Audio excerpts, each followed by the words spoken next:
पुण्यातील घोडेगावमध्ये विद्यार्थ्यांना दिल्या जाणाऱ्या दुधामध्ये चक्क अळ्या आढळलेल्या आहेत। आदिवासी इंग्रजी माध्यम निवासी आश्रमशाळेतील हा धक्कादायक प्रकार आहे। विद्यार्थ्यांना दिल्या जाणाऱ्या पॅकिंगच्या दुधामध्ये चक्क जिवंत अळ्या आढळलेल्या आहेत। 1.5 महिन्यांपूर्वी देखील असाच काहीसा प्रकार घडलेला होता। एका विद्यार्थिनीच्या जेवणामध्ये अळ्या आढळलेल्या होत्या।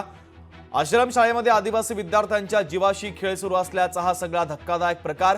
महत्त्वाची आणि मोठी ब्रेकिंग न्यूज आपण पाहतोय। पुण्यातील घोडेगावात विद्यार्थ्यांना दिल्या जाणाऱ्या दुधामध्ये चक्क अळ्या आढळलेल्या आहेत। आदिवासी इंग्रजी माध्यम निवासी शाळेतील हा सगळा धक्कादायक प्रकार आहे। जे गोवर्धन कंपनीच्या मार्फत एका ठेकेदाराच्या मार्फत हे जे गोवर्धन कंपनीचं टेट्रा पॅक जे 200 ml चं पुरवलं जातं, ह्या टेट्रा पॅकमध्ये दुधाच्या आळ्या आढळून आलेली घटना ह्या आज घडलेली आहे आणि खूप गांभीर्याची गोष्ट आहे।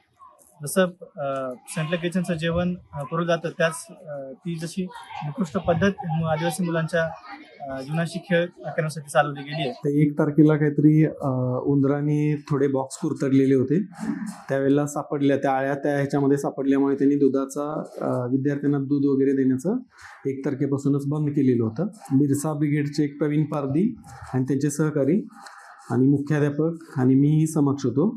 त्यावेळेला ती जुनी पाकिटं बघितली तर त्यामध्ये आळ्या होत्या। तसंच नवीन पॅकेटमधले सुद्धा काही एक पॅकेट त्याच्यातलं ओपन करून बघितलं तर त्याच्यामध्ये लहान आळ्या असल्याचे दिसून आले। तिथले जे सॅम्पल तसेच 3 ते 4 शाळा ज्या आहेत आमच्या, त्यांचे सॅम्पल आम्ही फूड अँड ड्रग्ज डिपार्टमेंट आहे पुण्याचं, त्यांच्याकडे आम्ही पाठवणार आहोत आणि त्यांचा रिपोर्ट आल्यानंतर पुढील कार्यवाही करण्यात येईल।